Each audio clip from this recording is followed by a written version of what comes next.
You open up the book with a story about 9/11, and it's, I think, a really amazing way to kind of frame that, like, nobody is fearless. A lot of people are just trying to help. And I know that you received the Medal of Valor for the work you did along with your colleagues in helping people get to safety. And so why was it important for you to open up on that story, just to prove that, like, even the bravest people still have fear, and it's something you have to manage? I opened up with that story because it was here in New York at the World Trade Center where I used to work. I was an agent there, and I didn't know the towers were going to come down. I was there helping people. I worked in the tower, so I didn't evacuate. And then it's probably the one true moment in my life where I thought I was going to die. And I've been in stressful tactical moments, but I was like, no, I'm going to die. And there was fear in everything I was doing. There was fear in watching people die around me and not being able to do anything. And I opened with that because it's human and it's true. But also in that moment where I thought I was going to die, I remember sitting there, I'm like, well, I'm going to die. I don't have a choice whether this thing comes down on me or not. I can't stop it, but I can choose how I will die. And I was like, and I'm not going to die afraid. And I was like, I will sit here and I will, I'm going to embrace it and be like, okay, I want to see death come for me. And I remember as the tower was collapsing from above, I kept my eyes open, and I'm like, I'm going to see my death. I'm going to see my end. And so I feel that no matter what life comes at you, we feel like, I don't have a choice, I don't have a choice.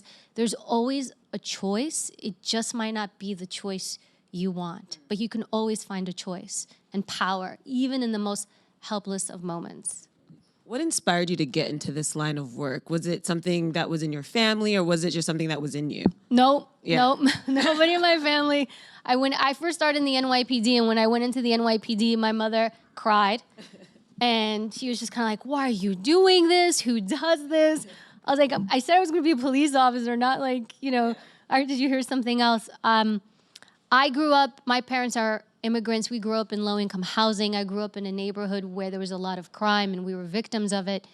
And I think I didn't really see it happening, but I think I just got tired of being told, you can't go outside, you can't do this, be careful here, don't do this. And being so susceptible that I naturally wanted to have power and learn to take care of myself, learn to take care of my family. And I also love the aspect of giving yourself. I think we chase things, like we chase careers for fame or for money or for certain things. And here it's like you get to help other people.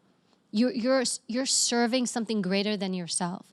And so I guess I was like, I want to be 80 years old and sitting in my rocking chair and say, you know what, I gave of my life, and I'm gonna be okay with that.